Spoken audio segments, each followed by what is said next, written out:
Greetings, everyone out there in Twitch land and YouTube land. If you're watching this on YouTube replay, Captain K-Man coming at you today with a tutorial today, helping you guys that may be new to X-Plane or getting ready to move over to X-Plane, getting you guys all situated and ready to understand load order, how scenery works inside X-Plane. It's a little bit different. I need a little tiny bit of background music. Oh, just a little. Not that much. About that much. Yeah. There we go. I need some nice chill music here for today's broadcast. Hopefully this will be useful to everyone out there who is new to X-Plane and looking to understand how scenery load order works. And to some of y'all who have perhaps been on this platform for a little while, but you encounter frequent crashes to desktop, or you have airports that load in with no buildings, or you have roads cutting across your airport with, you know, cars driving across everything. So we want to try to avoid all that as much as possible and give ourselves a nice, clean load order to accomplish that with.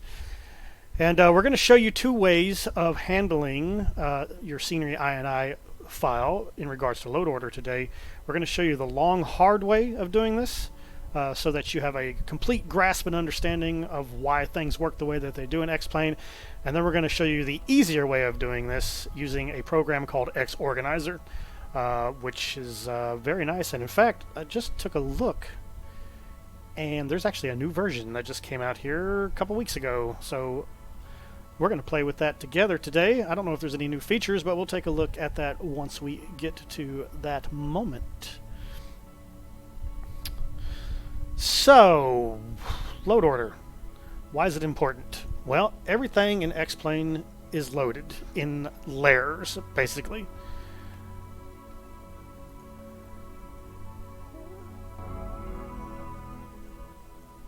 There we go.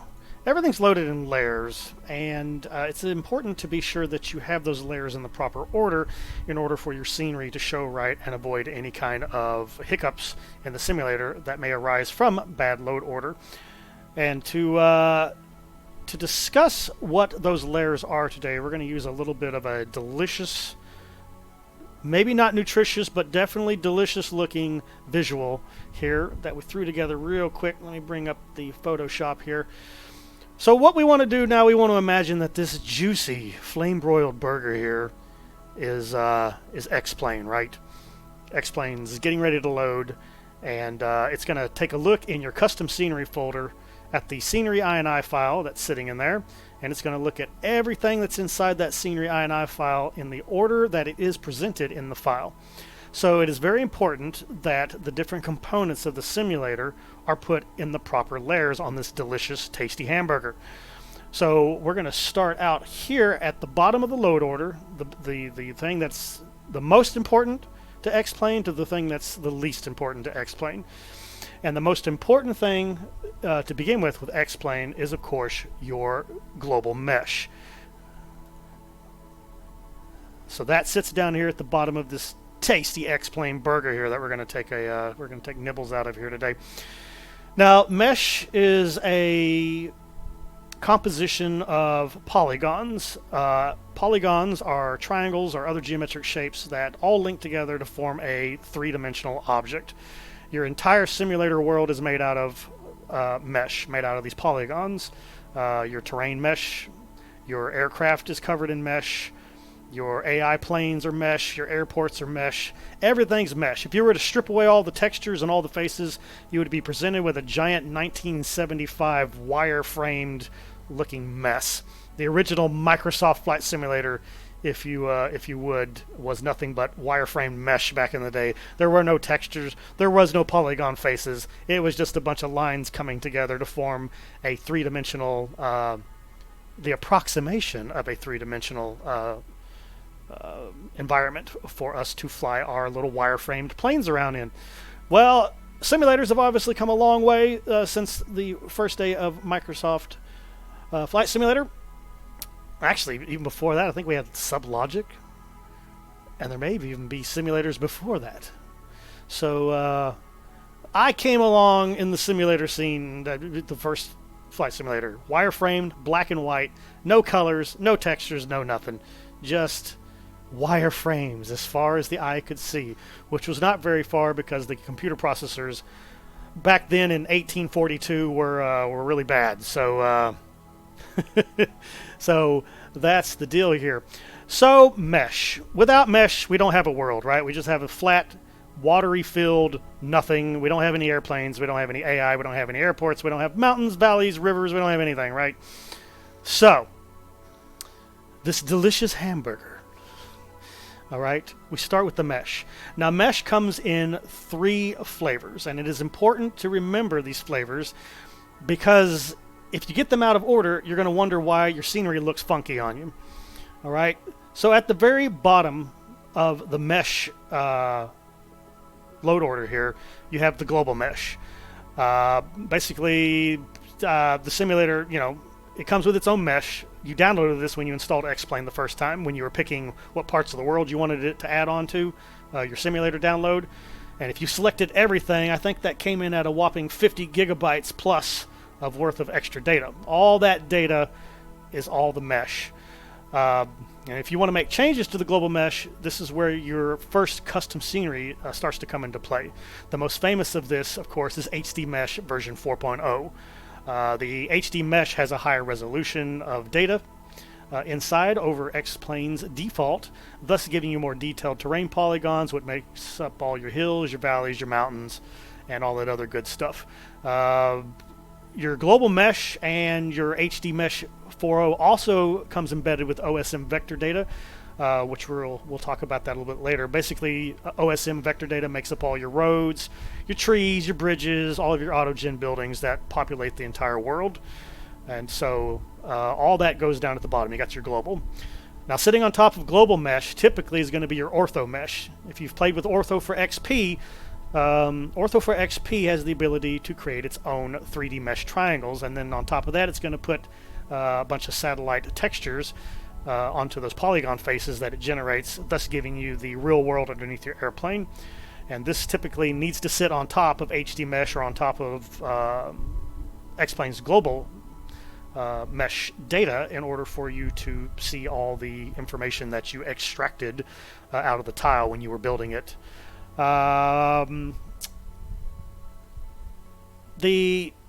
You can skip the mesh part if you're building ortho tiles. I haven't done that, so I don't know what the effects are on that. I'm not sure if the satellite imagery will lay down on top of HD meshes or not. Usually the OSM data that downloads anyway during Ortho for XP's download process of grabbing all that OSM data and all the vector data and all the mesh data is either of the same quality or in some cases, depending on your settings in Ortho for XP, is actually even higher resolution than HD Mesh version 4.0. So basically all your ortho scenery is going to sit on top of the global mesh. And then lastly, in the world of mesh, you have your local mesh. Many of your payway airports, they come with their own custom high-resolution mesh files, which are required to do special visuals, such as creating taxi bridges going over highways and other unique terrain features that are present at airports that have, what's a good example? Oh, I guess Seattle has a sheer drop-off on the backside of the 1.6s. Well, you're going to have custom mesh in order to do that kind of thing. Let's see, Denver, great example. All of its taxiways are raised up off the ground, thus generating a bunch of downward sloping faces all around that go into drainage ditches. Nashville is the same way, plus it has bridges going over highways and other various features like that. So Orlando, Florida, Los Angeles, Seattle, DFW Airport, all these airports can benefit from having a custom local mesh, and a lot of people actually do make the custom mesh. This typically sits on top of your ortho mesh when you do this. And this does have a bad side effect, though, in case you are wondering, where did all my satellite imagery go? Basically, as you start to layer things, the layer that sits on top suppresses all the information of the layer underneath it. So when you put a local custom airport mesh on top of your ortho, you are now covering up your ortho for XP tiles. They're no longer valid. They're completely disabled. They will no longer show you any information that you extracted out of ortho for XP when you were making that tile. And the reason for that is because X-Plane currently does not have a way of doing local mesh. The airport developer has to actually take the entire 1x1 arc square that airport is sitting in and has to completely make a whole new file for that entire square. Not just the airport, but the whole square has to be done. So in the end, you end up with their mesh covering up everything.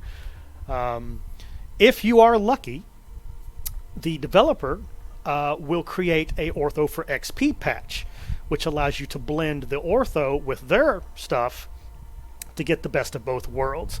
The last person I saw to actually do that was Mr. X. He did that with his Los Angeles HD, which, God bless you, sir. Thank you. Pretty much all of Drewski design airports have their own custom meshes. There are no patches that I saw available from the developer. Now, you can make your own patches, but this is a little bit time consuming and can become rather hit and miss because you're trying to match the data that they used when they made their mesh. So if you don't get it exactly right, you could end up with floating objects and other various anomalies around the airport. So really, it's a good idea and a good practice, in my opinion, for custom airport developers to actually start providing ortho for XP patches when they're doing custom meshes, so we can actually restore all the satellite imagery to that tile. Because it's kind of annoying to blast off out of Seattle and everything's default X-plane until you leave the Seattle area, and then it becomes ortho again. So you have to have an ortho patch, unfortunately, to bring the satellite imagery back on top of it. And the way to do this is detailed, kind of, in the ortho for XP manual, but it was written by a programmer, which means you have to be paying a lot of attention, or else you'll get confused easily. I've read it 3 times, and I still have no clue what the hell he's talking about. So I talked to Mr. X also. I was like, dude, how did you do this? He's like, it's in the manual. Go read it. It's fairly simple. So if you are not a mesh expert, it is not that simple. So maybe it is that simple, and I'm just not getting it. But if anybody else knows where there's an excellent tutorial on how to make custom patches, so we can actually, do the work ourselves when an airport developer won't do it, that would be fantastic. I would totally appreciate that. So anyway, there you go. Mesh is the bottom of our delicious X-plane sandwich here, and it comes in 3 flavors, starting on the bottom with global, then on top of that ortho for XP mesh, and then on top of that local airport mesh. All right.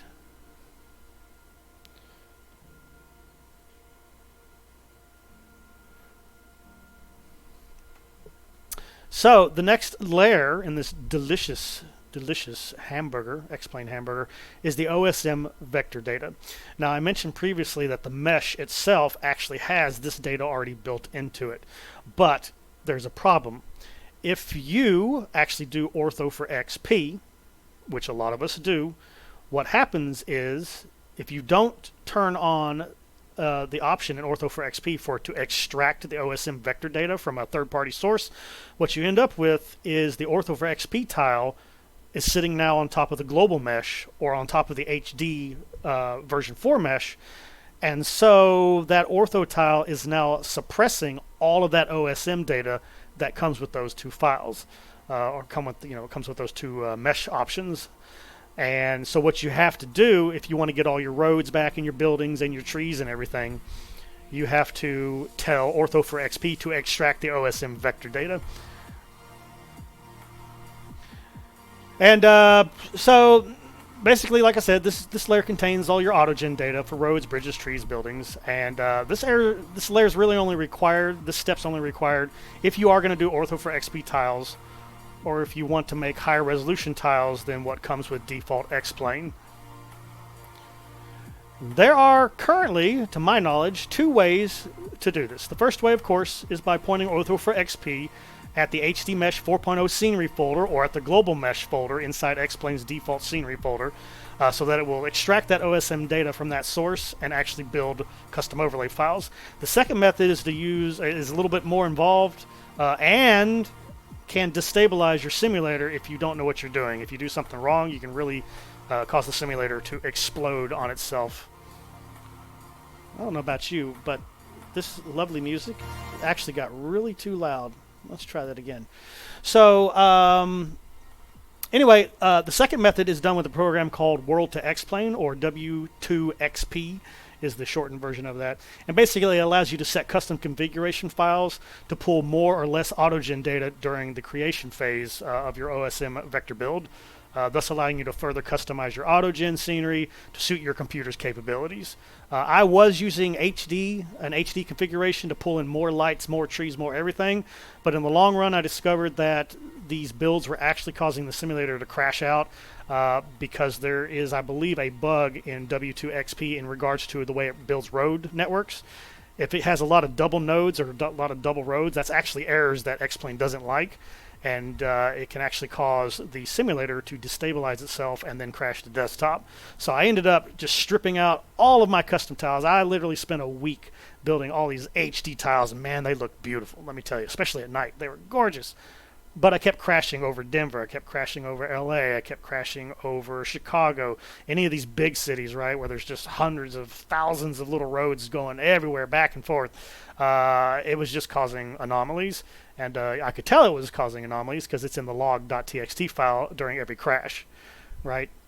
So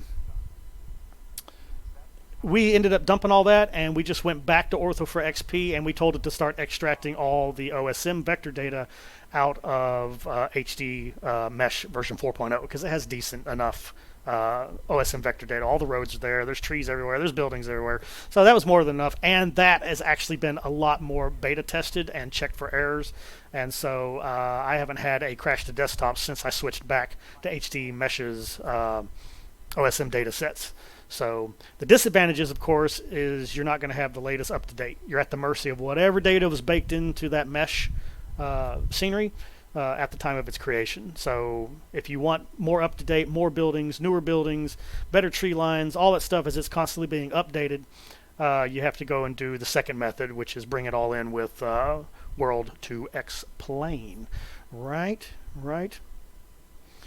So after OSM vector data in your load order, you have global airports. Global airports, there's a big folder in your custom scenery file called global airports.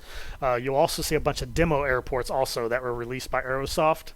And also, of course, Laminar's own custom Seattle scenery for the demo area. These basically sit right there in the middle of your load order. And while you're not supposed to delete any of this, definitely do not delete anything in the global airports folder. Leave that folder alone. Don't disable it. Don't do anything to it. Leave it right there. However, all the demo airports, feel free to disable all of those in your scenery INI file if you have a more up-to-date freeware or payware version of the airports that they're demoing. We'll show you how to do that here in a little bit. But basically, you're stuck with global airports. They got to be here. They basically do all the airports that you don't have freeware or payware airports for, aka custom airports. So that has to stay in place. And that brings us to the custom airports. This is all your downloaded freeware airports. This is all of your payware airports that you buy off the org or SimMarket or wherever you get your scenery from. And basically, these airports need to be at the top of your load order. Because they're going to suppress the global airports, and they're going to suppress any OSM vector data, provided the senior developer has put in the proper exclusion zones inside their airport design file. So that is important. I discovered when we switched to the newest version, when we had HD3 of the mesh, it wasn't such a problem, but when we went to 4.0, I started to notice at a lot of freeware airports and some payware airports that didn't properly use exclusion zones. There was now roads cutting across my airport, going across the runways, going through the terminal. That's because that's vector data coming in from the mesh. That's all OpenStreetMap information that was brought directly into the simulator with the OSM vector data load. And if you don't put exclusion zones to tell the simulator don't draw that road, it's going to draw that road. It's going to draw it, and the next thing you know, you're going to have traffic driving down, runway 16 left at Seattle.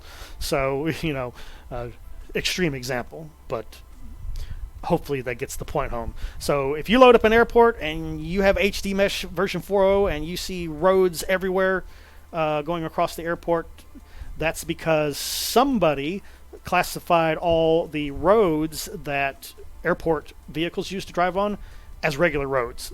And so the simulator starts drawing those as regular roads. It starts spawning in civilian traffic.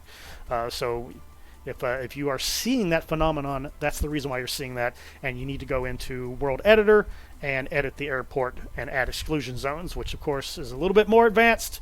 So and a completely different tutorial. That is more of a World Editor tutorial, web tutorial, so it will not be covered in today's lessons here. And finally, in your scenery file is the catch-all. This is your library objects. There is a ton of library objects that are out there in the world for you to download. Mr. X has his own custom library. You have Open Scenery X. You have RU Scenery. You have NAP Scenery. You have just scenery. Tons of it. Tons of it. And most freeware airports are going to require some kind of object from a downloaded library. The load order of a library objects doesn't matter that much, really. They can be at the top of the load order, they can be at the bottom of the load order, they can be in the middle of the load order. It doesn't matter. For my sanity and for my organization, I usually put all my libraries at the top of my load order, my scenery INI file, just so I can keep an eye on them and know which ones I have at a glance without having to scroll through 57 pages of scenery, since my scenery INI file is pretty damn big. So I try to keep things organized when possible. No, library objects can be anywhere. It doesn't matter where they are, because all the simulator is going to do is look at the library objects, and it's going to build a oh, shut up, FS Elite. Oh, I told it to send me custom updates, and now it sends me custom updates when I don't want custom updates. So yes, anyway, library objects, they can go anywhere because basically the simulator knows that it's a library object folder, and all it's going to do is just make library objects available to the custom scenery. So hopefully I'm not wrong on that. I haven't had a scenery problem yet, but if you do experience problems, then don't listen to me. Listen to CDog9999. But I don't have any problems where my library objects are. WED can see them all. And if WED can see them all, then that means X-Plane can see them all. So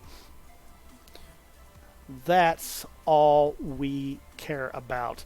So basically, that's the makeup of the load order of the simulator. Mesh, vector, global airports, custom airports, library objects, wherever. Just toss them out, put them at the bottom, put them at the top, put them wherever you feel the most comfortable. All right, so that's the 7-layer sandwich layout here. No, it's making me hungry. So, what's going to happen next? Well, we're going to go take a look at what a scenery INI file looks like.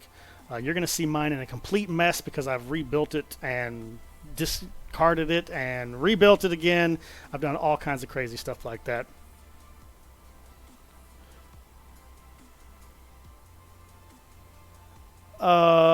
Jones M asks a good question. Are cities, aka VFR scenery, considered library objects? Yes, actually they kind of are. But they're more than scenery library objects because they actually have an EarthNav data file, which means it becomes important in the scenery load order.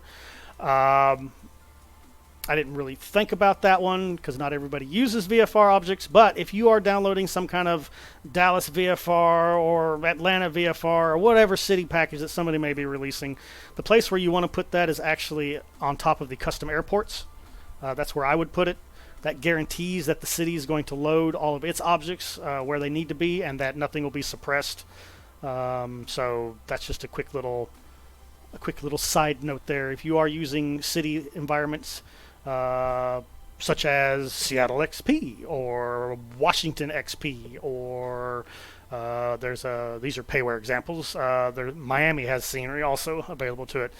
You would actually put those above custom airports, just to make sure that it's all loads properly, unless otherwise stated in the airport installation manual for that particular payware airport. So far I haven't encountered any of those problems, so where I put it is okay. Now, you're going to actually see my INI file as it currently sits, and believe it or not, it's not going to look anything like I just described it, because it's in a mess right now.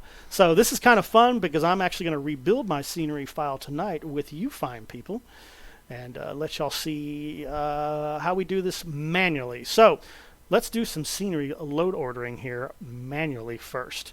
What do I need here? I need something.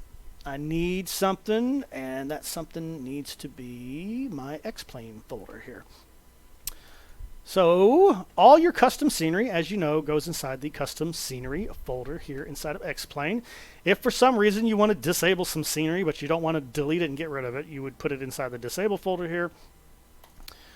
But as you can see here, I have quite a few airports, and I've got quite a few cities. Those are all my cities, and there's all the DD mesh and all the other stuff. Now, what's going to be missing here right now, actually, I think I did add a little bit. Yes, I did. Since I've been rebuilding all of my ortho tiles, I only have a few tiles here right now. This is from last night's flight that we did out of Leipzig down to San Joan Airport off the coast of Spain. So that's all the ortho tiles for that, and that's the OSM data shortcut folders. We're going to teach you about this too, how to build shortcuts. That's been asked quite a bit. Like, I have ortho files. Do I have to move them over to the simulator drive? No, you do not. You can make shortcut links and then have X-Plane link those shortcuts into the scenery INI file. Now, drum roll please. Here is what my scenery load order file looks like. It's big, it's long, and it's nasty.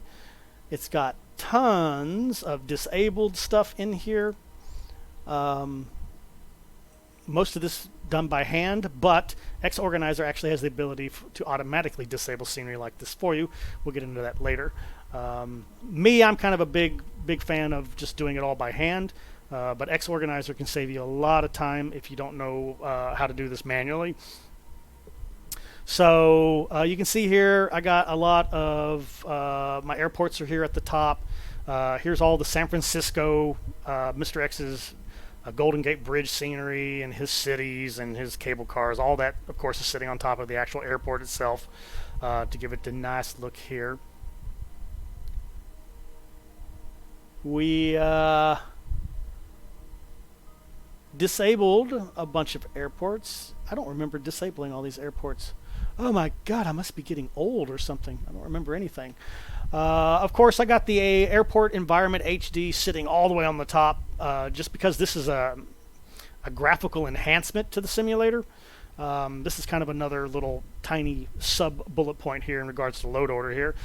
Any kind of add-on that's going to offer up new textures for like taxi lines and stuff like that, it's my recommendation to put it at the very top of the load order so it overwrites any other pieces of scenery that may try to utilize the same type of asset.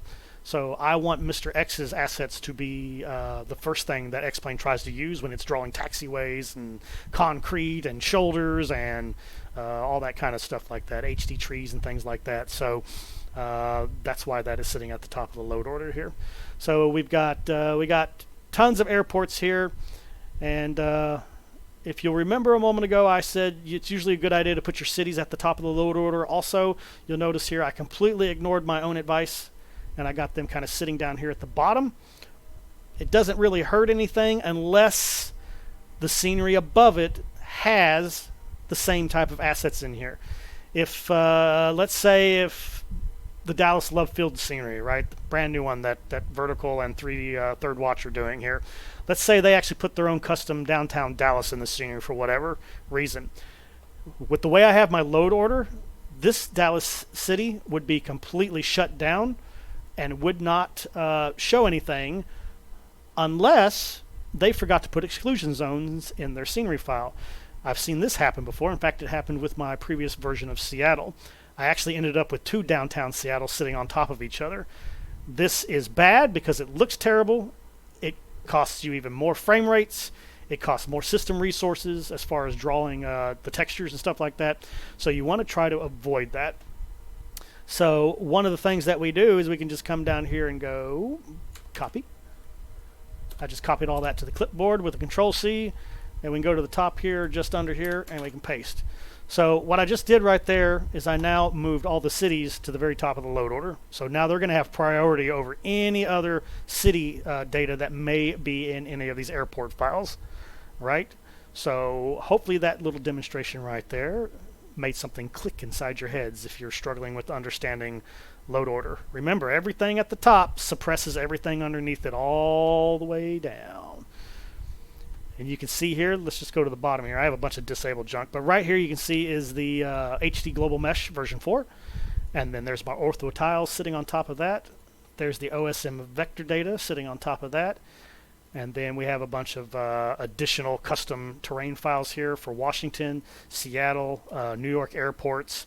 Aerosoft has their own custom mesh here for Gardermoen. LIMB has its own mesh. Just Sims ELX has its own mesh. So all this stuff is custom mesh that's actually sitting on top of the ortho. So all these tiles that these airports sit in are going to completely suppress all the ortho scenery, which kind of sucks because I lose all the satellite imagery. Because none of these airports, not a single one of them, has a ortho for XP patch available for them. The only one that has that is Mr. X's. And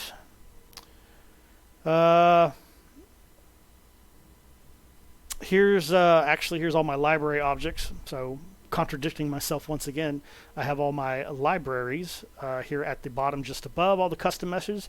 But if you remember, I said it doesn't really matter if you put them at the top or at the bottom. You can put them wherever you feel like. X-Plane's going to read all this anyway. And none of these files, none of these libraries should actually be using the same assets. Everybody uses their own custom list file to create their custom library sets from, so they should not be overwriting each other. If they are, that means somebody cheated and stole somebody else's work to put it inside their library. Shame on you if you did this. Shame on you if you did this. So, how do we do this? How do we build scenery here manually? Well, what I'm going to do first is I'm going to come down here and I'm going to make a backup copy of this because I like my scenery load order in the way that it is already loaded. So I'm just going to make up a backup file and I'm going to come down here and I'm going to delete this file.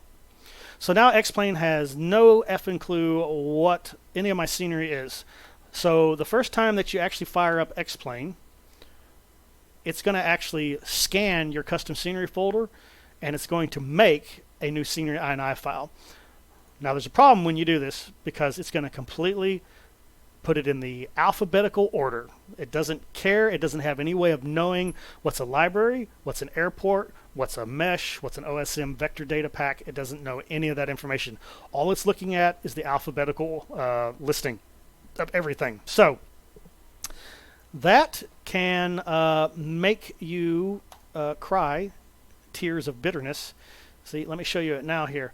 So now you can see it's completely redone all of my scenery here, which actually looks a little bit more organized now, right? Now that we've done this. There's a reason for that. I am a huge X-Plane OCD nerd freak. I actually relabel all of my stuff here. You can see here, it is actually okay, and there's a caveat to this though as I say this, it's actually okay to relabel the folders of all your airports, of your object libraries, and other various meshes and OSM data. It's actually okay to relabel them. And the smart user that doesn't like to use xOrganizer for whatever reason will go in and relabel their airports with a little letter A here, underscore, and what I typically do is I go A underscore the country of origin, Canada, and then here's the name of the actual airport, right?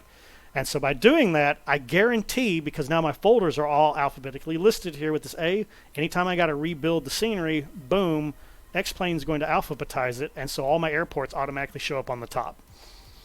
You know, so the typical naming, the nameology, if you will, that is accepted in the X-Plane community is to use A for your airports, to use Z for your, let me get down to the Z's here, to use, to use Y for any type of custom ortho scenery or any kind of custom overlays that you want to use a single Z for custom mesh, and to use triple Z's for global mesh type stuff. As you can see here, DD does not follow that. They decided to use triple Z's, and so this may have the potential problem of actually screwing up. Because if this ended up happening, because of the way that they named it, let me just do this. If that ended up happening right there, well, guess what? You're now going to lose all of this custom terrain for these airports, because now they're sitting underneath the global mesh scenery. But we got lucky this time because they actually ended up right there, so the global scenery was actually on bottom. So you can see here Ortho for XP actually automatically labels all of its tiles starting with the letter Z, so that it will automatically put it in the brought load order. Same thing with the Y. There's the custom overlays that Ortho for XP made right there. So it's a good idea to come in and relabel all of your libraries and all your airports and stuff like that if you want to manually control everything. So the next time that you have to wipe out your scenery for whatever reason and you have X-Plane reloaded, it's automatically going to organize everything in the proper order because you took the 5 minutes to reorganize all of your folder structure. Now you'll notice here, I used to actually use O, and some people will go O_ for object libraries. And for the most part, this doesn't hurt as long as the person who made the library created the library TXT file correctly. There's a few sceneries here that if you relabel like this, I think Open Scenery X, if I was to come over here and do this to Open Scenery X, that's bad. Open Scenery X, actually the way they have it libraried, when a piece of scenery, airport scenery, goes to reference any objects from Open Scenery X, it won't find it because it's actually looking for just this folder, but we actually renamed it. So just to avoid any headaches, I ended up just not bothering to use the whole lowercase o for libraries. I just left them as is and let X-Plane let the puzzle pieces fall where they may, and then I will move them down to keep them all clustered together here. Oh, look at this. What is this? Point Newark Elizabeth Main Terminal. What is that? Oh, that's the scenery that Brad and them did. Actually, I don't want that way down here. What that does is add the custom next to LaGuardia. There's a big giant shipyard, so that actually added that shipyard. So I don't like that. It needs to go to the top. So what I should be doing is renaming this something, but yeah, whatever for now. So hopefully that's as clear as mud. Obviously here for my cities, most of these come just saying the word, Atlanta or whatever.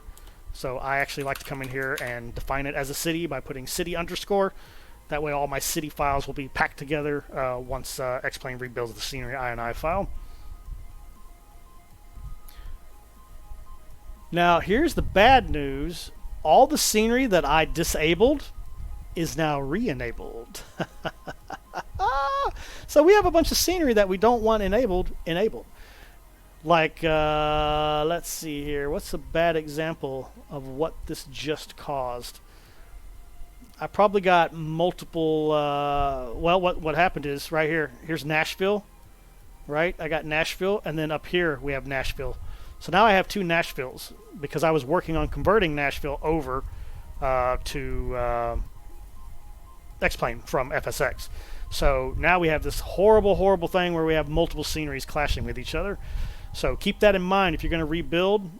Be sure you move any disabled scenery that you don't want out of this folder, out of the custom scenery folder, and move it into the disabled scenery folder. If you want to hang on to it, but you don't want it to be rebuilt once this happens, then that's what you need to do.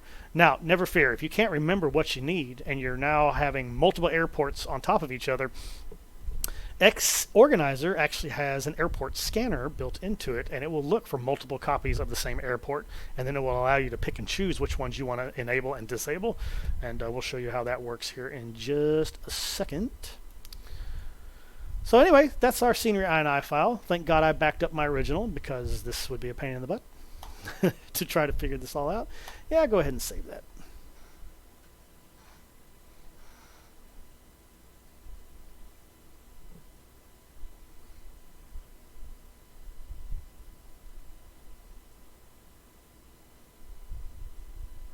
All right. So that's kind of the macho man way of doing it, right? Those who want to get oil and grease smeared all over their face while they work under the hood of X-Plane to get their scenery all in the order that they demand. But there's actually an easier way to do that. And that easier way is called xOrganizer. And so we got xOrganizer right here. I have an entire folder just called X-Plane 11 here. Inside is all my plugin backups. I have a toolbox which has all of my scenery design tools in it, all hanging out here together. There's my world to X-Plane generator to make all my custom OSM vector data, xOrganizer, and then of course X-Plane 11 itself. Now I got a new version of xOrganizer and I have already downloaded it. So xOrganizer, if you don't know xOrganizer, the power of Google compels you. No, Third Watch, I don't have time for your custom messages. I'm teaching people. So right here, xOrganizer is on xplane.org. This is the newest version. It was updated on August 18th. I did not know that. I haven't updated this thing in almost 9 months, so this will be curious to see what new features we have rocking and rolling out there. Close. So I have already downloaded this bad boy. It is sitting in my downloads folder along with all my custom porn. Right? Porn somewhere. There's porn. Airplane porn. Get your mind out of the gutter. It's just airplane porn. I'm actually just going to come in here. I'm just going to delete that, and I'm going to copy the new version of xOrganizer in here myself. There is no installer. You just make a custom folder, xOrganizer, and just throw the contents of the zip file into that folder, and now it's ready to run. So we're going to click right here, and it's probably going to load over on the left. It's actually asking me for the X-Plane folder. Okay, sweet. Let's do this from scratch, shall we? This PC, E drive, X-Plane. Okay, so now it knows where everything is, so now it's going to start scanning that custom scenery folder. Whoa, wow, that loaded up so much faster than the old version. Holy crap, that was quick. Boom. So here we go. Ta-ta-ta-ta! Yep, bummer on the porn. Bummer on the porn. I have no time for you, Third Watch. You just wait. I'll answer you later. So here we are. xOrganizer version 1.3. So my last version was actually 1.2. So the interface looks pretty much exactly the same as the original one. Now, there is a lot of powerful scripts in here. This thing can check for plugins that are conflicting with each other. It can check for Python scripts that are conflicting with each other or duplicated. But the main thing that we're interested in is the custom scenery load order up here. We're going to click on that. Now, it's already done a preliminary scan of my entire contents of my X-Plane folder, and it already attempted to try to sort things out, right? Now, the thing that you need to be paying attention to when it does this scan, and let me make sure, reset all scenery, but do not delete any folders. See, you got all these little buttons over here to scroll around in. This is your nuke it from orbit button. If you want to just start over on your scenery INI file, boom, you can click it right there and you just nuked everything from orbit. There are tons of options and features here. You can create custom sets so that multiple scenery INI files can exist.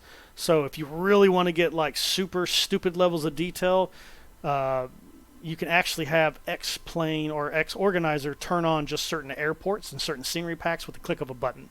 So that'll save on system resources and plugins loading and all that. I'm not that gung-ho. I don't care. I just say load it all, let the cards fall where they may. But on people that have potatoes for computers, this might actually help you in the long run to actually build custom scenery sets to kind of tone down some of the settings. I think this new version can also run multiple preference files. So if you're flying into New York City, you can actually have it load a entire scenery preference pack that will turn down a lot of features at the click of a button and then fire up X-Plane for you so that you don't have to touch anything. You can just jump right in, pick your airplane, and go. Those are extremely advanced features. I haven't actually dove into those myself yet. I really just use this for organizing the actual custom scenery itself. Now, at first scan here, it discovered 361 pieces of scenery to deal with. Down here you can see that it has 90 pieces of scenery that it has no idea what to do with. And what it does with those is it throws them all here in a needs attention drop-down menu. These are unresolved. And this is all the scenery that it doesn't know what to do with. It can't figure it out. It doesn't understand it. And it doesn't know where to put it. So it's relying on you to actually know this stuff. This is why I actually showed you the long, hard way of doing it, so that when xOrganizer fails you, you actually know where the scenery needs to go because you've been paying attention to what you've been loading, right? Right, you've been paying attention to everything. If you haven't, shame on you. That's on you. That's on you. So let's see here. It was able to find photo scenery. If you see right there, it actually created photo scenery here. It put Mr. X's Albuquerque mesh photo scenery down here also, which may or may not be correct. That may or may not be correct right there. The way it determines this stuff is it takes a look at all the files in the folder and it's looking for certain characteristics. Obviously, if there's an Earth Nav data folder and there's an app.dat file, most likely that means that is an airport. So it will classify that folder as an airport and put it appropriately up here in your sorted folder.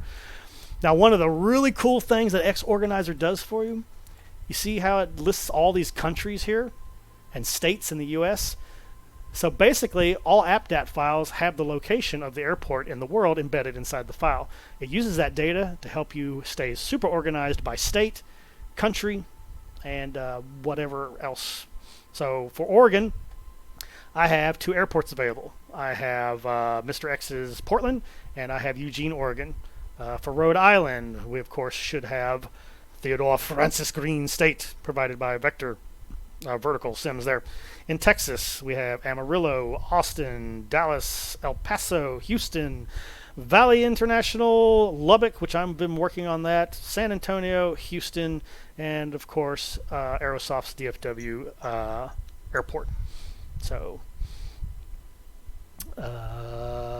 yeah, so that's kind of a cool feature that it actually puts the airports in the actual state or country that it belongs in. I don't remember. Oh, I do have a scenery in Turkey. Huh? See, you tend to forget. This is one of the nice things about xOrganizer, because when you start downloading a crap ton of airports, it's easy to lose track of what airports you have and what part of the world those airports are in.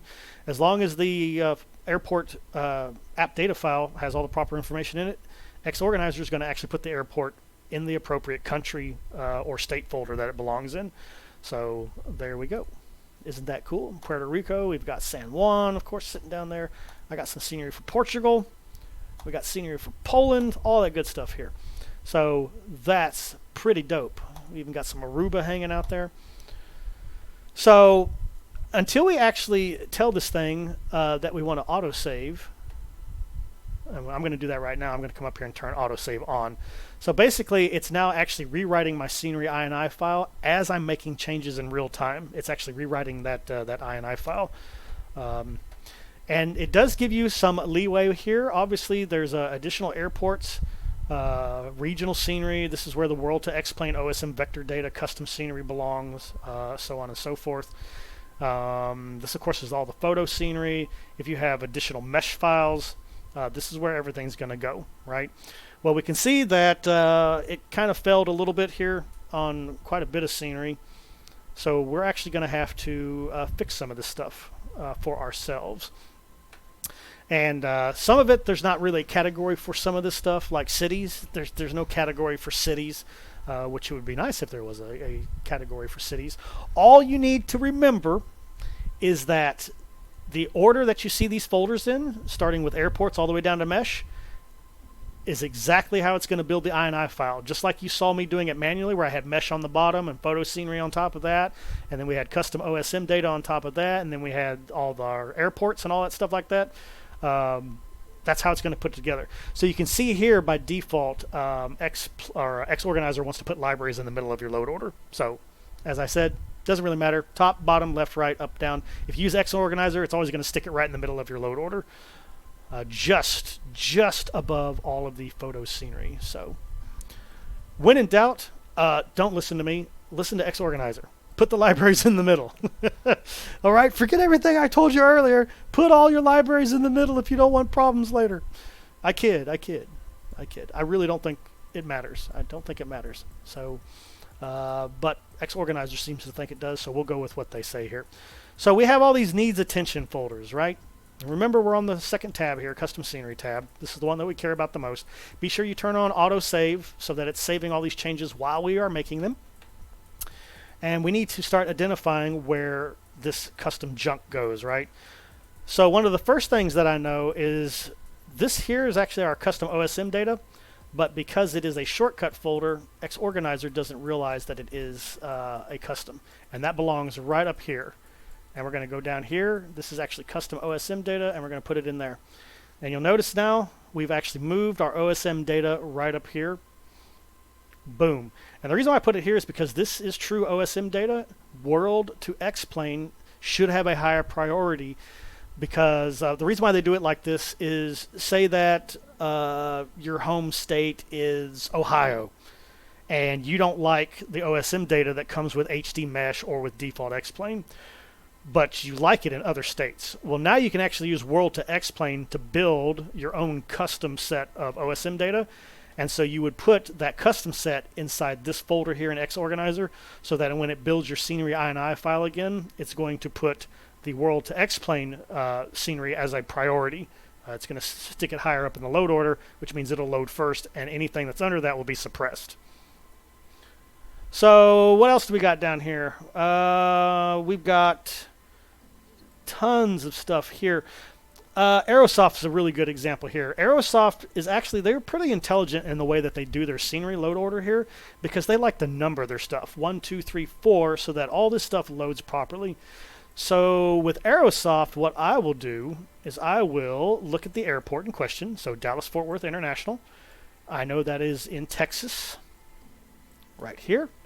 And what I'm going to do is I'm going to come down here, and I'm going to hold down my left shift and click all the way down here to select all 4 pieces of scenery. And then I'm going to left click drag. I'm going to drag, whoop, too fast. And I'm going to find where DFW is, and I'm going to drop it right there.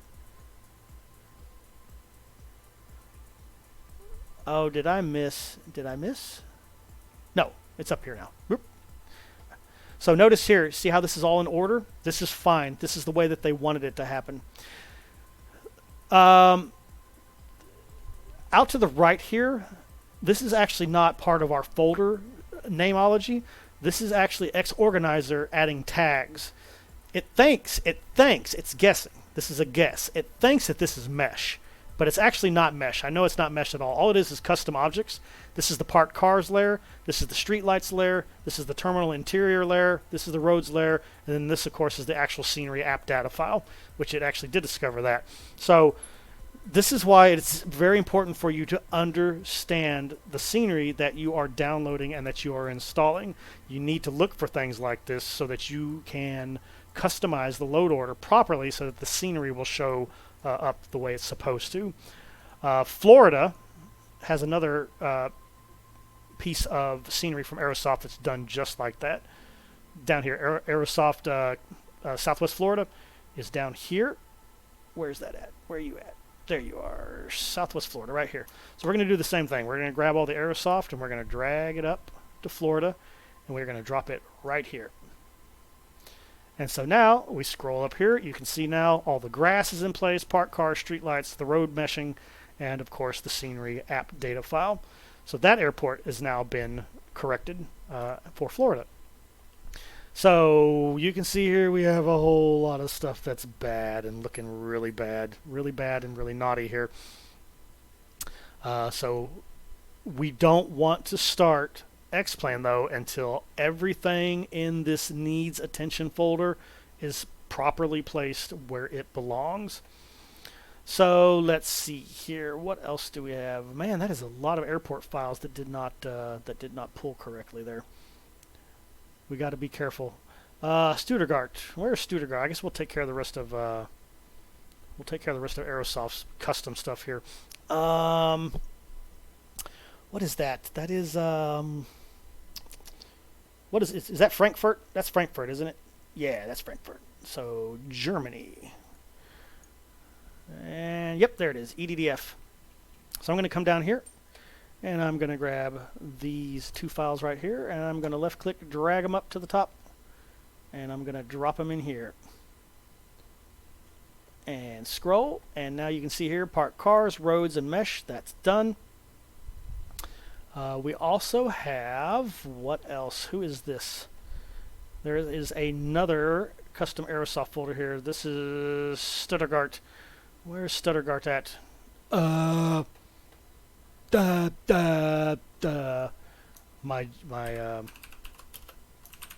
have to use the power of Google, unless one of y'all beats me to it. What country is that in? That is in, oh, that is also in Germany. That is in southern Germany. All right. I guess I didn't see it in there. Germany, where are you at? Oh, I did miss it. It's right there. All right, let's go back down here. We're going to grab these two files and drag them up. And drop them in. And double check here. So there we go.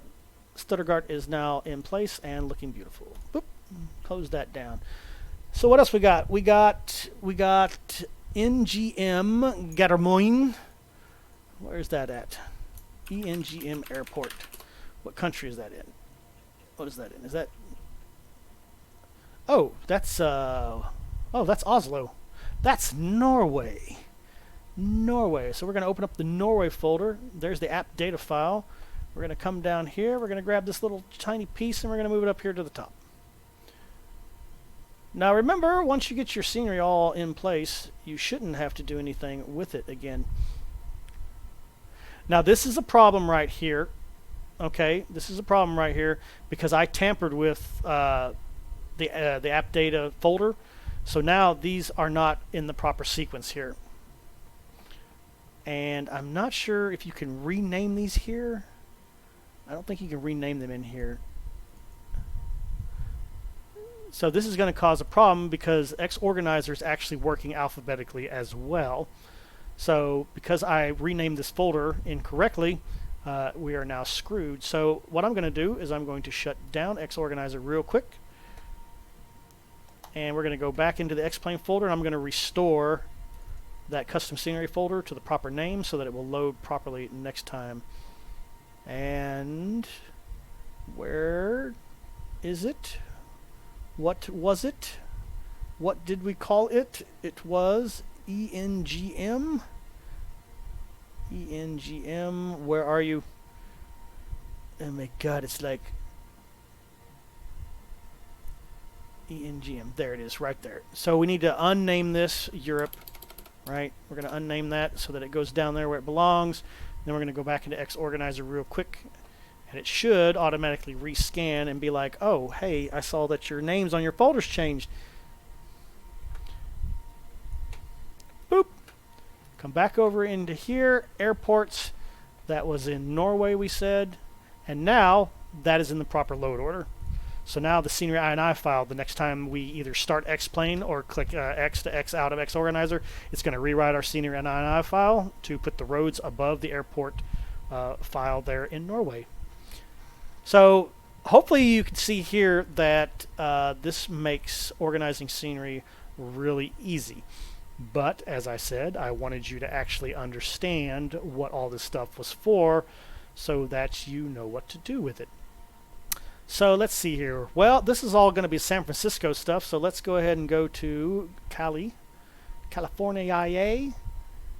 There's the app.dat file. I want to move all of this KSFO stuff. Let's go up here, drop it into California. So there we go. Now got the cable cars hanging out here. There's the airport file, there's the Golden Gate Bridge, there's the Oakland Bay Bridge, so that cleans up all that bad scenery. What is this? I forgot what this is. If everything else, once you're done cleaning up, if you still have files unresolved here, it may be time for you to actually go in and manually edit the scenery INI file just to get this file in the right place at the top of the scenery load order. And also, if there's stuff here that you don't need, you can also start to disable it. This is a great example right here. DD, for some reason, loves to put their documents in their own folders. So when Xplane reads those folders, it thinks that these are scenery files, and it adds it to the scenery INI file. This is completely useless, and we actually don't want this stuff cluttering up. So we can actually start clicking all that stuff off. Off, off, off, off. I don't want any of that stuff. Don't need it. Don't want it. Do not desire it. What else do we got around here? Anything else we can shut off here? Okay, so here's some library files that it didn't recognize as being library files. Same thing with Rescue X. That should be a library. So we're going to move it. We're going to move it up to Libraries, General, and we're going to drop it in. So there we go. So now all those got moved up in here. It now knows that those are library files, and it has moved them in there appropriately. Drew Zwiecki has their own design library files and static aircraft libraries and all this good stuff in here. So you can see all of the libraries that typically are needed for freeware airports are all stuck in here now. So what else do we got here? Let's see, global airports, LOE. We can actually disable that. We don't want that. We actually have our own custom airport, so we don't need that. What else? We got custom mesh here for DD's New York. This is all the road meshing for New York City. So we're going to come up here, once again, minimize. We're going to go to the state of New York, and we're going to grab all that stuff down here. These custom road messages, we're going to move them up. Move them up right here into New York. Boom. Beautiful. So now all the road messages are where their road mesh is. Boy, that is hard to say. Don't try to say that 7 times fast. Tongue twister. All right, so cleaning it all up. So all my cities, they need to go somewhere too. They can't just stay down here. Now, cities are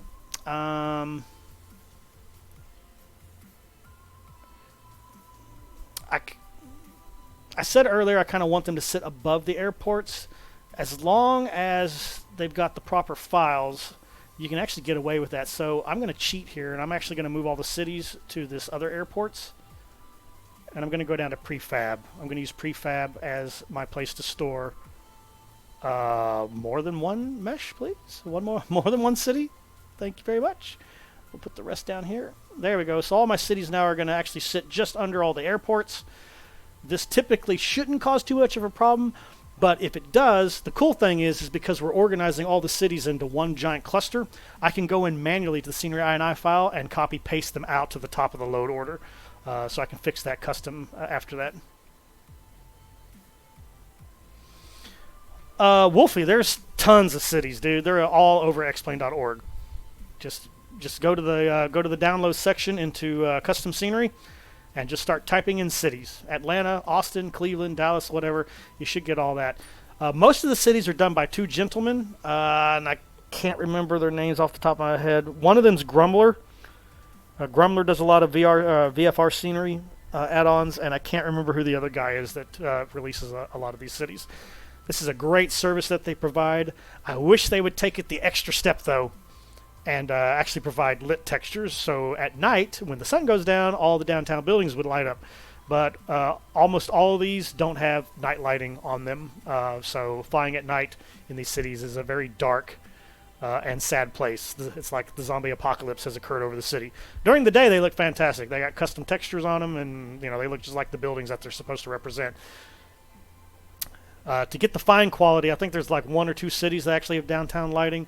But all the payware ones, they're all beautiful at night. They look great. They have custom PBR night textures and everything, so they look really fantastic at night. So DD Seattle here, that's going to be in Washington. Washington. Let's get that up there where it belongs. Where'd it go? I lost it. There it is. You get up here. Boop. Get up there where you belong. There we go. Road mesh is now where it belongs. So I'm hoping you guys are thinking xOrganizer is pretty darn cool. Once you get the hang of it, it looks a little intimidating here, but you know, it does come with one of those things called a manual. Feel free to read it to get more out of your xOrganizer. If you're just going to use it to put scenery in the right order, quick and fashionably, in a drag and drop fashion, then you don't need to know too much more than what I've already just shown you here. Autosave on, custom scenery folder, start dragging, start dropping crap everywhere. You just need to know what that scenery folder represents. And as I said, xEnviro attempts to show you what it is, but it's not always right. Like right here, these are actually all airports from TDG, but because of the way he does them, xOrganizer thinks that these are mesh files. They're not mesh files, they're actually airports. I know they're airports because I relabeled them as airports in Europe using my little nameology here. So we got a lot of airports. I don't know where any of these come from. I don't know what countries that they belong to. So if I want to get really organized here, I'll look up each one of these airports and then drag it to the appropriate country folder that it belongs in. How do we install the optional scenery for KPVD? You are referring to the downtown area that is now bug-free thanks to the last patch. At least I got a patch. I don't know if the rest of the world got a patch. If the rest of the world didn't get a patch, vertical, shame on you. You deserve a spanking. The downtown region is just like any of the other cities here. You can actually see I actually relabeled mine right here. This Providence scenery, I relabeled it city_Providence and just made it part of my city pack here. So it just goes in your load order wherever you would put any other city.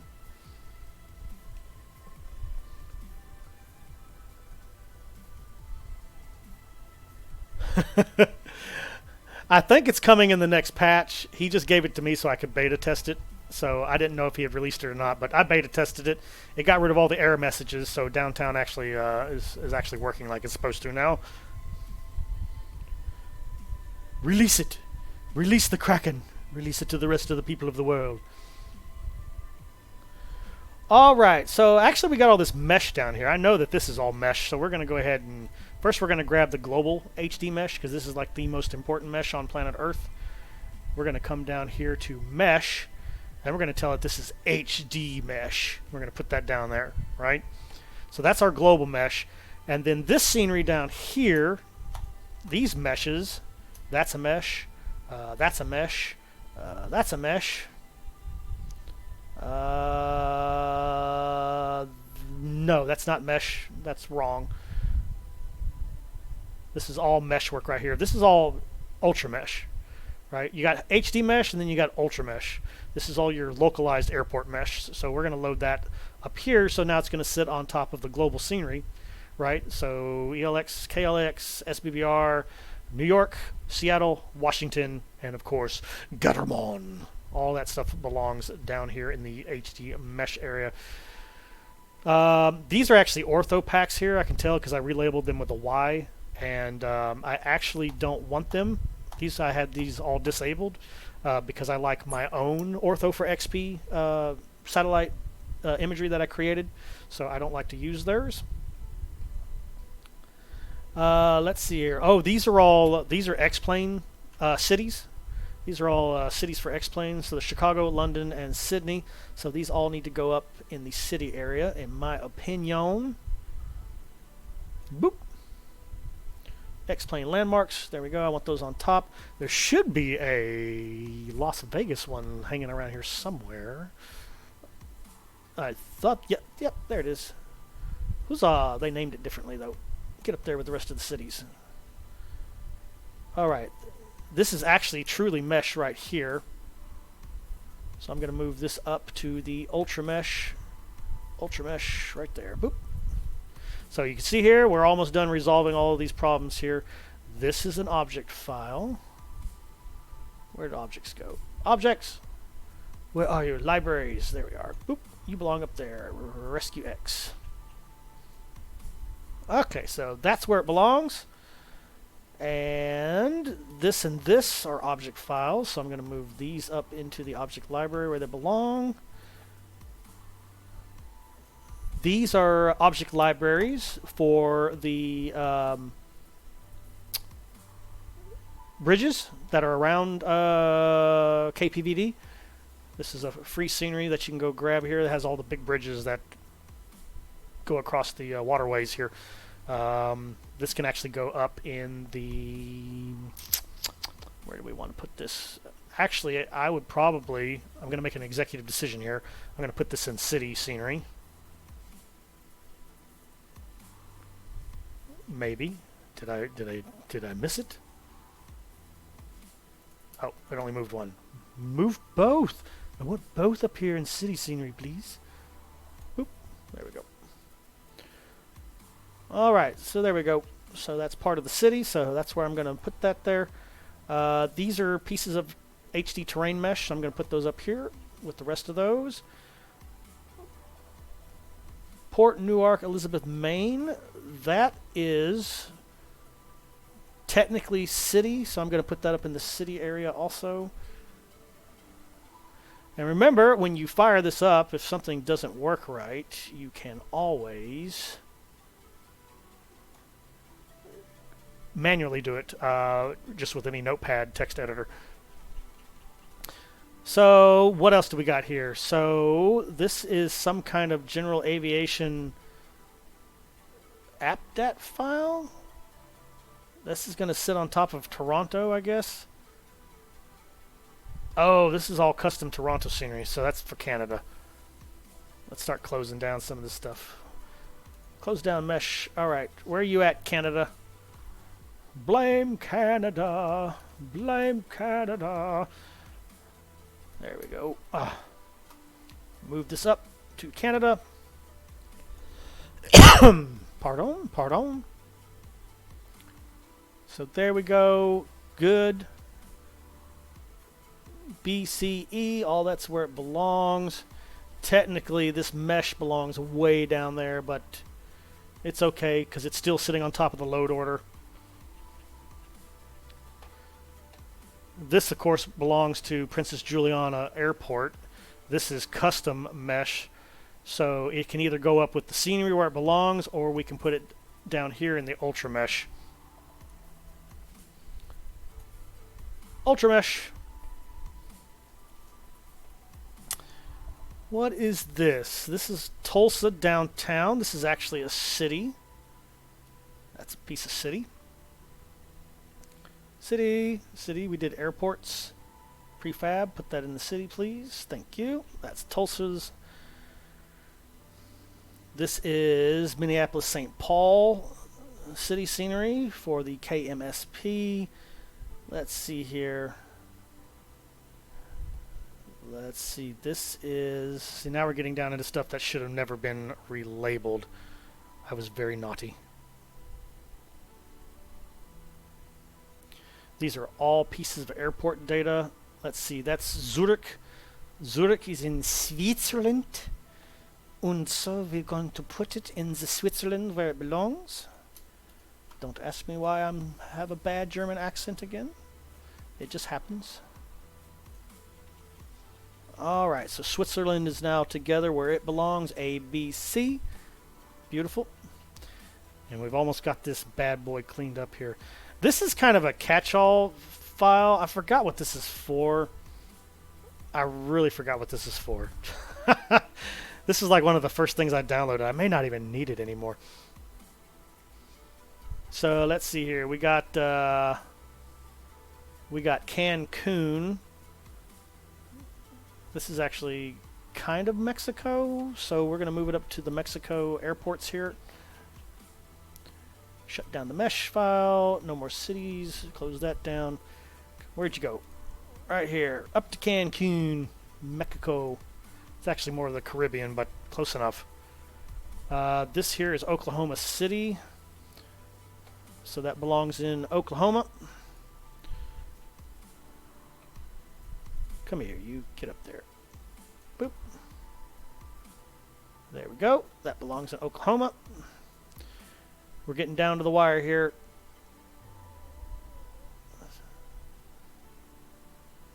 See, we got Washington, D.C. here, the District of Columbia. Where did you put that? District of Columbia. Hello? Where are you hiding, District of Columbia? You can't hide forever. We will find you, and we will make you talk. We have ways of making you talk. Crazy Captain, what's going on, man? No blaming Canada? Alright, we won't blame you today. Alright, we won't blame you today. But we may blame you tomorrow.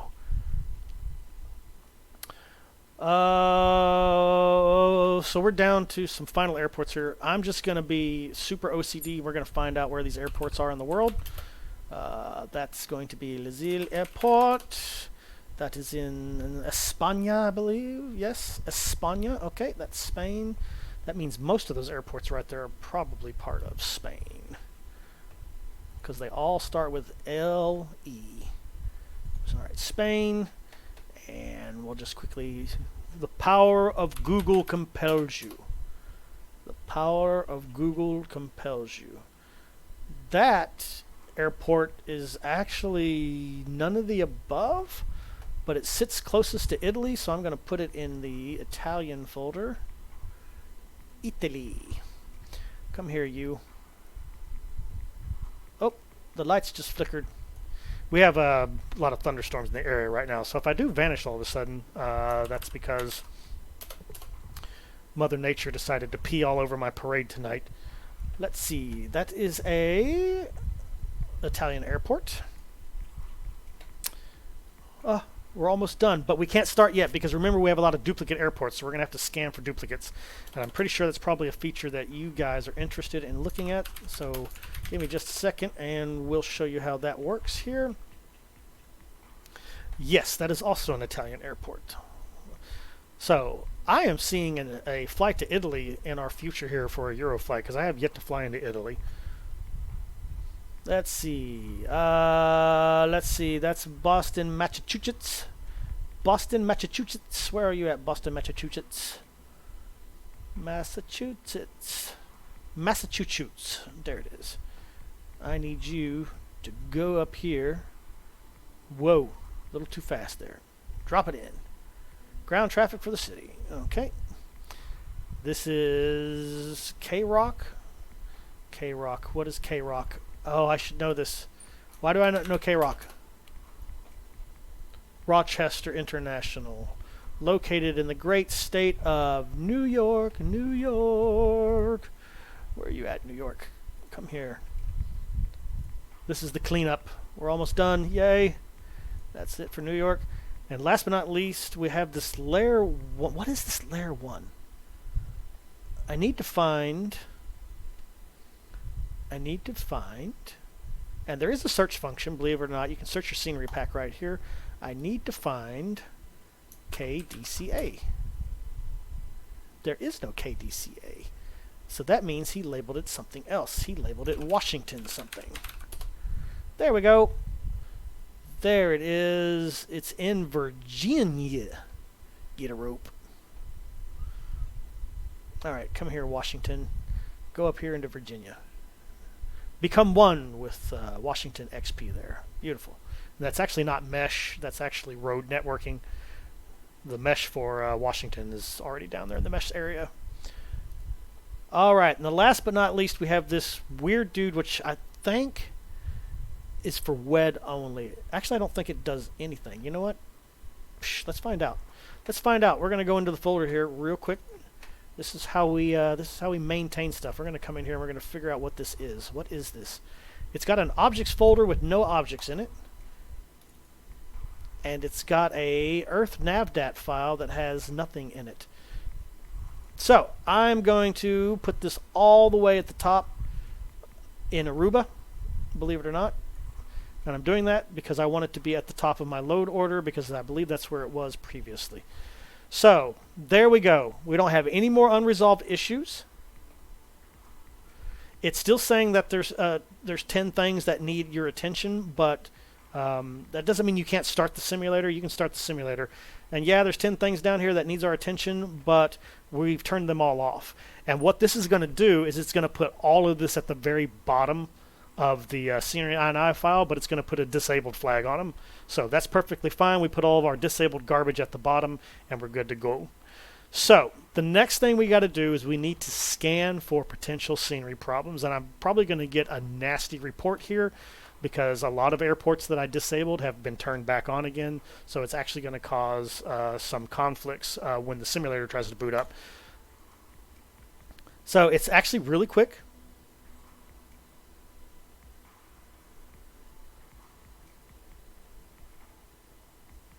Yeah, see, Sea-Dog's doing it the right way. He's doing it the right way. Label everything, but if you don't want to label everything, xOrganizer is for you because it will try to put stuff in the proper order where it belongs, and if not, you can just quickly slide it around using your mouse.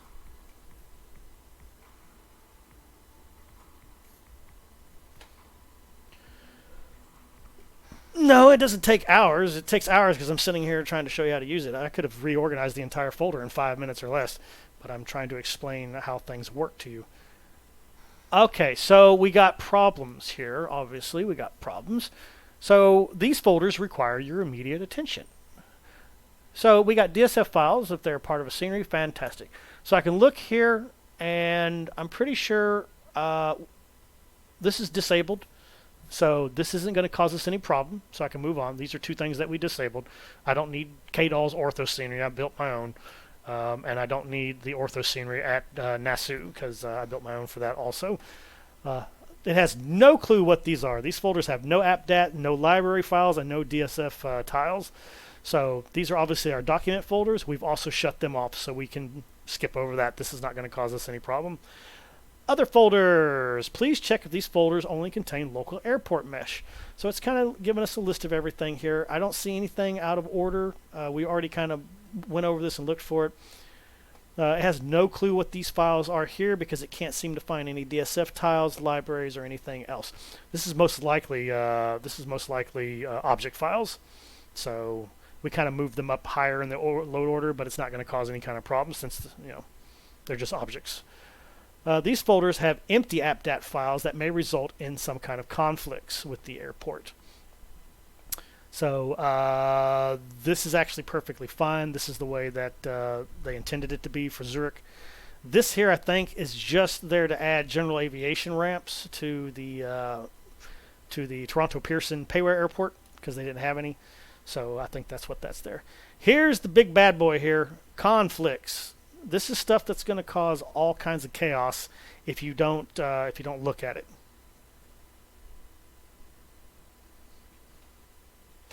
No, and neither does yours because that's the old one. It matches absolutely nothing. So if you have new ortho, fantastic, but I still like to make my own. I don't like to be beholden to a payware developer's ortho scenery. Unless it's extremely good, and then I'll use it. So if your new ortho scenery is extremely good, I'll use it. But for right now, it's disabled. So what's our problems here? So right here, we can see that Z Canada Toronto Island is currently turned on, and it's going to overwrite anything that's inside the actual Toronto Island Airport file. This is okay, right? You have to be aware of the scenery, all right? You have to think, is this stuff actually really bad? Because it's guessing, all right? It's pretty accurate, but it's guessing right now. It's like, I don't understand, this may be causing a problem. This is perfectly fine because this only affects the downtown area. It doesn't affect anything at the actual airport. So that is not really a conflict. That should be okay, should be, quote unquote.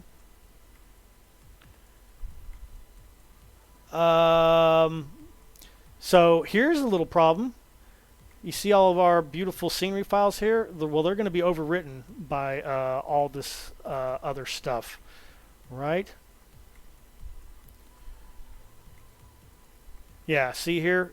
See, I went out and I got the new freeware version of KJAX and replaced my payware version that I actually built myself off of FSX. So if we allow this to stay as is, it's going to override everything. Now you can either disable it or you can actually seek out and destroy this these extra folders inside your scenery INI or your custom scenery folder. You can go in here and actually start pulling these out and throw them into your disabled scenery custom folder instead. Obviously I don't want to wipe out any of the hard work that I did, just in case I want to revert back at some point for whatever reason. I have the ability to do that. This right here, yeah, I don't want this LAX sitting out there anymore. That needs to go away. That was the old scenery from Mr. X, so I actually don't require that anymore. So we're going to make executive decisions right now. We're going to open this up. We're going to come down here. We're going to go into X-Plane custom scenery. And we're actually going to start wiping things out that we no longer desire. And actually, I'm going to open up a second file explorer, and I'm going to open this one up to my E drive, X-Plane, and we're going to go to custom scenery disabled. I'm going to move that over here, and we're just going to drag and drop stuff that we no longer want. So, starting at the top, we can't really drag and drop the demos. We need to go shut off the demo airports. So, to do that, I'm going to come back in. We're going to go back inside xEnviro, and actually I'm going to do this. I'm going to take this and I'm going to copy this onto a notepad, so I have this over here and I don't have to keep alt-tabbing back and forth. There we go. That's better. Minimize. There we go. Okay, so back over we go. Right. All right, hide the scan. And now we need to go find all of X-Plane's demo crap, and we need to shut it down. So we got EDDF Frankfurt, Germany, right? So that's actually right here from Aerosoft. We don't want that. That's actually X-Plane's demo version, so we want that disabled. We don't want that doing any damage to us. Let's see here. I have two versions of Gatwick in London. That's because I worked on Gatwick 2.2 with Pilot Plus to get all their World Traffic 3 going, so that's my copy of it. Where is that? It's in the United Kingdom, you dumbass. All right, so there we go. So we got old Gatwick here. We're going to shut down old Gatwick. We don't need that anymore.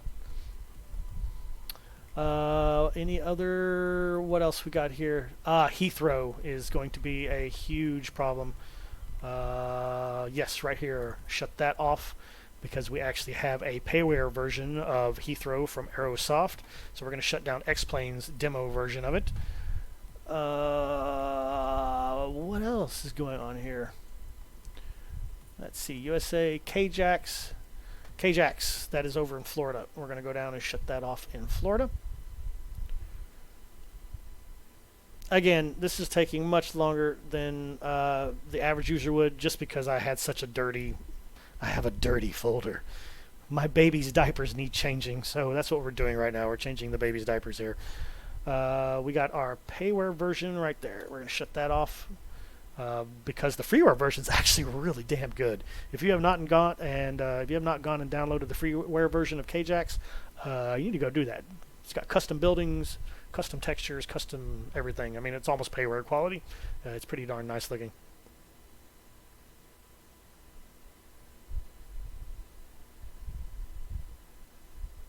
Yeah, Sea-Dog. It is very, very annoying that they will redo that. Now, the thing is they never change the name of the folder. So once you disable it, it will be forever disabled. It doesn't matter how many times Laminar updates it. It'll always remain disabled in your senior INI file so long as you don't wipe out the INI file. If you wipe it out, obviously it'll rebuild everything again. And then you have to do everything from start. Captain Thad, he's throwing bits at me. Those hurt. They're really sharp and pointy, man. Thank you for the bits, good sir. Thank you for the bits.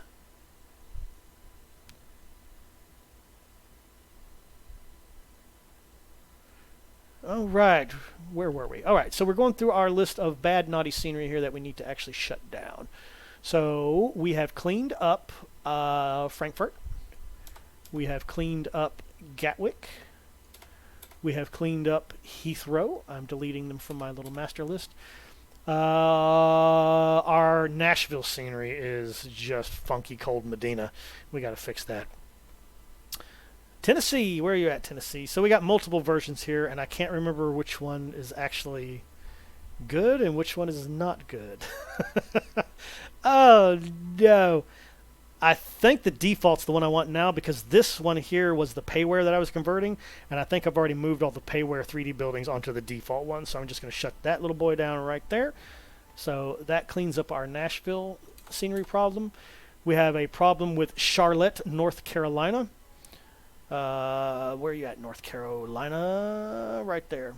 So we got the prepared 3D version here, and we've got the default version, and I've started to move all the buildings from the payware over to the freeware version here. So for now, I'm going to shut off the payware version because it looks terrible.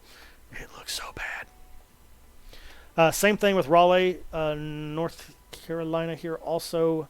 I'm almost actually done converting this scenery. I'm going to use this here probably in the next 2 weeks. I can't remember which one is legit though. I think this one down here, this is the relabel one. This one here was the actual payware version. So I'm probably getting this ass backwards, but we can always turn them back on as necessary. All right, so Charlotte, North Carolina fixed, and we just fixed KRDU fixed. Let's see here. KJAX we fixed, correct? Yes, we got KJAX fixed up. Cincinnati is a problem here from Sky. Those guys, Skyline Simulation. Why am I having trouble remembering where Cincinnati is? Oh my God. Listen, I never said I was here to teach you geography. KCBG, please. Where's that at? There we go, Kentucky. All right, good old Kentucky. I have 2 versions here. Which one's the right one? Oh God, we're gonna turn that one off. I think this is the final version here, so we'll turn off that one there. All right. So that fixes the universe there. KLAX in California is generating problems. That's because we have the old Mr. X still there. We need to get rid of the old Mr. X because we got the new HD one sitting down here. So shut down Mr. X's. And I just need to get all this stuff moved out of here. But for now, I'm just going to shut it all down. I will move it at a later date at my own convenience here. Let's see here. I have a payware version of Kansas City. Misery. Good old Misery. Where are you at? We've actually converted that over. Oh, same thing with St. Louis. I have a new version of that. All right, we'll shut both of those down. That fixes our Kansas City, and that fixes our St. Louis problem. We now have several warning messages regarding Seattle, which is true because I had Taxi to Gate converted over, so I need to turn off the Taxi to Gate version, which is this one, boop, right there. So that gets rid of that. And we also need to turn off the demo area from Laminar. So that takes care of 2 overlapping problems. Let's see here. We have LFMN is that's actually part of the demo areas from Aerosoft. We don't want the Aerosoft demo because we actually have the payware version from Just Sim, which is very nice. So that fixes that. We're almost done fixing all of our conflicts here. Innsbruck has its own Laminar version. Don't care for it. Don't need it. Don't want it. So we're going to turn off that demo airport. That shuts that one down permanently. Norman Manley. I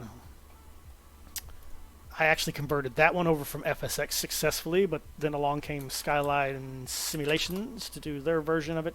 So that ended up fixed. Actually, no, sorry. That's Runway 26. So shut that down. Goodbye, Norman Manley. You are the weakest link. Mexico City, which we just finished converting. I didn't move the leftover scenery folder out. So we can shut that down right there because that's the one that we want now. That beautiful version right there. And last but not least, we have Princess Juliana Airport. I actually had a freeware version of that airport, and now we have the payware version. Ah, here we are. Saint-Martin. And we actually want that one off. You, off. No more from you. Alright, so we just basically took care of every single conflict that we had in our folder. And I'm kind of glad that we did this, because this shows you just how quickly you can lose track of what airports you already have, and you'll easily start loading in additional versions of that airport, and before you know it, you have 7 versions of your airport scenery sitting on top of each other. Your frame rate is 4 frames a second, and you're crying into your beer trying to figure out why that is all messed up on your screen. Alright, and I'm fine with the other conflict. That shouldn't be a problem there. So, ta-da! We now have a clean bill of health. Cancel. So, rescan, and now that we've shut things off, you'll notice that our conflict folder has shrunk greatly. Actually, it's completely gone away here. Our possible conflicts is now completely shrunk and gone away. And so we can move on with our life. I shut down xOrganizer, and voila, it's now saved everything. Now, xOrganizer does have another cool thing, because obviously while you are playing around inside xOrganizer, you might as well be able to launch the simulator directly from it, right? Right. So you can actually do that. Once everything's all set in place and you're good to go and you want to play with everything, you can just come up here to start X-Plane 64-bit, and it will actually start X-Plane 64-bit for you. There's an update available. Ignore. Oh.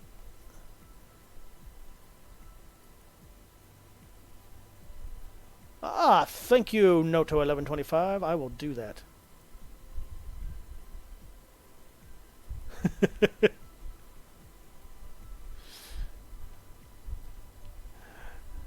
Hey man, hey, I'm just at the mercy of whatever the airport developer did for their K-Jacks here.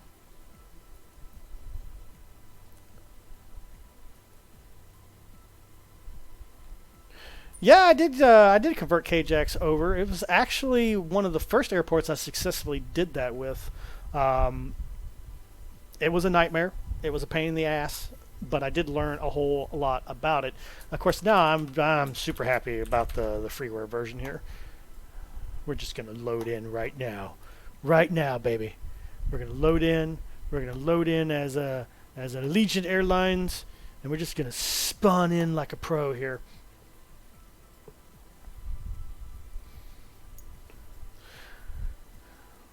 And anyway, in the end, hey there, Captain E-Dog. How's it going there, buddy? We're just loading up here. That's pretty much the gist of scenery load order, why it's important, why things are layered the way that they need to be done. Using xOrganizer to actually put your scenery together if you don't want to do it by hand. All you elite people that just do it with Notepad, huzzah to you. All right, huzzah to you. You've done it the right way. That's good, man. I'm sorry about you folks there, E-Dog. I got you in my prayers, brother man. It is not easy. I know this. I know this from last year. Whew, alright. Alright.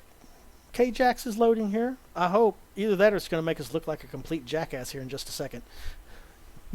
As the scenery loads in upside down, backwards, and everything's on fire, and a volcano has suddenly erupted in the distance, destroying all of Jacksonville. I'm not saying it can happen in X-Plane. I'm just saying that's how bad we can screw up our load order if we're not paying attention to what we're doing here. There needs to be volcanoes in X-Plane, complete with flowing lava effects and smoke billowing out the top. That should be one of the failure options on your plane. Volcanic ash ingestion. All right, should be one of the failures you can set up.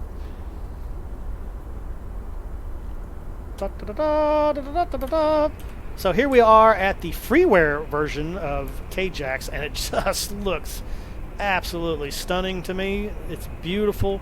They did a great job of dirtying it up, making it look all rough and tumbly.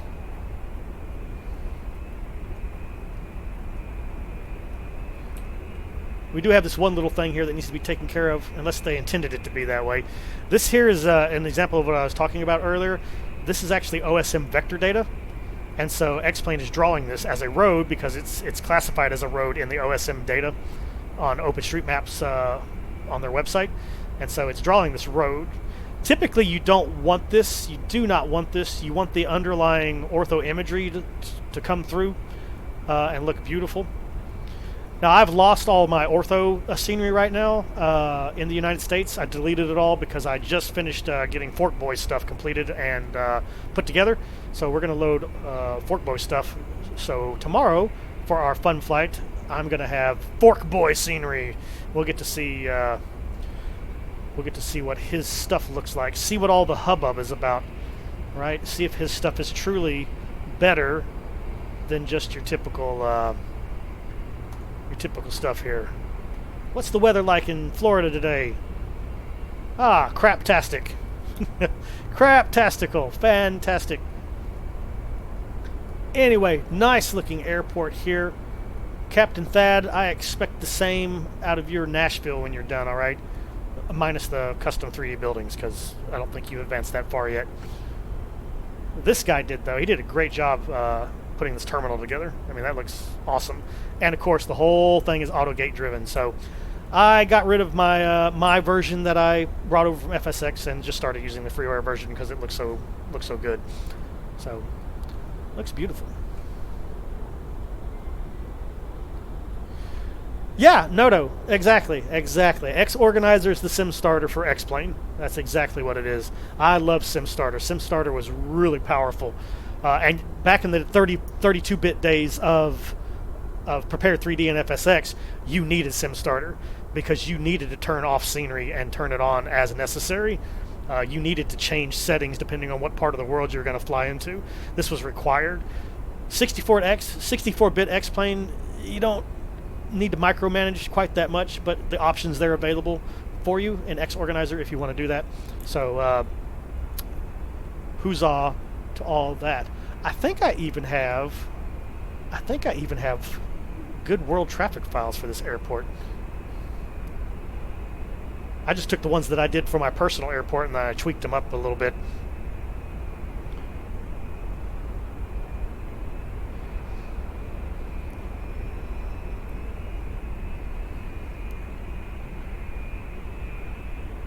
Oh yeah, resynchronizing your simulator. Please wait.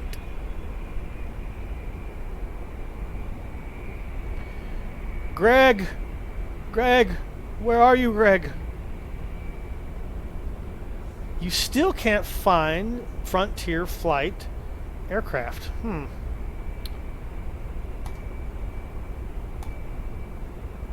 Woohoo! Yay, world traffic! Well, this airport is not that busy. Why is it not that busy? Well, Scotty Bob, you don't have to watch anymore because we actually are done. That's it. There's a lot more features to xOrganizer. Crack open the manual, use your words, use your reading skills, and find the advanced features that are interesting to you that you need to use. I'm actually kind of happy I just rebuilt all my scenery because now I have a much cleaner looking scenery file. In fact, let me show you what that looks like now, thanks to xOrganizer. So, X-Plane, custom scenery, scenery INI file, where are you? You're down here. So this is the new scenery file as built by xOrganizer. So you can see it put all that disabled scenery at the bottom there. There's all of our mesh, there's all of our ortho, there's all of our overlay files somewhere. Overlays? Overlays? Where did you go, overlays? Scoob! Oh no, Scoob. Ooh, this is actually bad. This is actually bad. We don't want this. We want Princess Juliana's custom mesh. Oh my God, ladies and gentlemen. Ladies and gentlemen, Nimbus just released Chicago O'Hare for X-Plane. Ah, you heard it here first. You heard it here first. Woo, I'm going to go get it. Mine, mine, mine, mine, mine, mine. I want it. I want it. Or do I wait for Drew Dueski's version? I guess the screen caps shall have to tell. Anyway, I'm getting distracted. So obviously I need to move scenery around just a little bit more here because we have some stuff that's still not quite where I want it to be. So we'll need to fix some of that later. Well, it took FS Elite forever to actually tell us. Come on, FS Elite. What kind of news reporters are you? You should be telling this stuff instantly. It's about time, because that Chicago O'Hare that was on the market from Nimbus was so outdated, it had a beard on it that needed to be trimmed.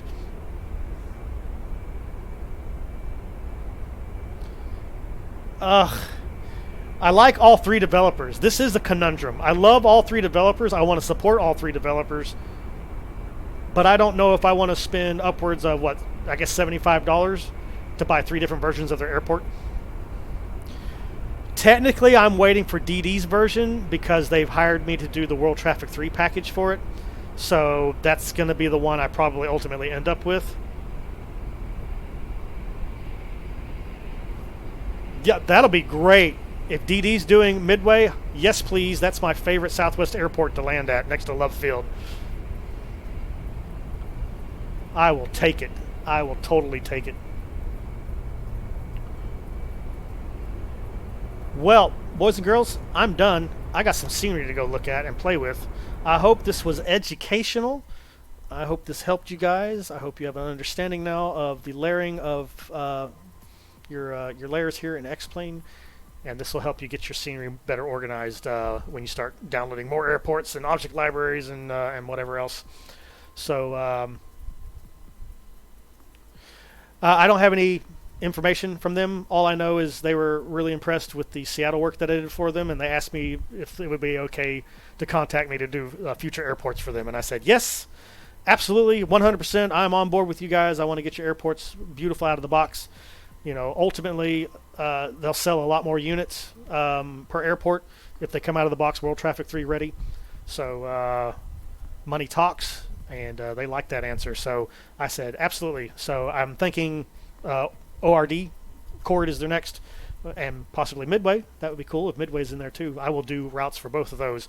So when those release to the Payware store, they will automatically have World Traffic 3 packages in there. 100% accurate, 100% detailed. Every plane, every airline represented with custom airport operations file to mimic the real-world operations of the airports to the best of World Traffic 3's capabilities. So anyway, that's all we have time for today. We'll be back tomorrow for our fun flight, 10 p.m. Central Standard Time. My buddy's back in town, so I'm going to go hang out with him, and then I'll be back later in the evening, and we'll go fly somewhere in the United States together. Hopefully you can make it. If not, that's fine too, but I'll be lonely up there with nobody on FS Cloud with me. The tears, the sadness.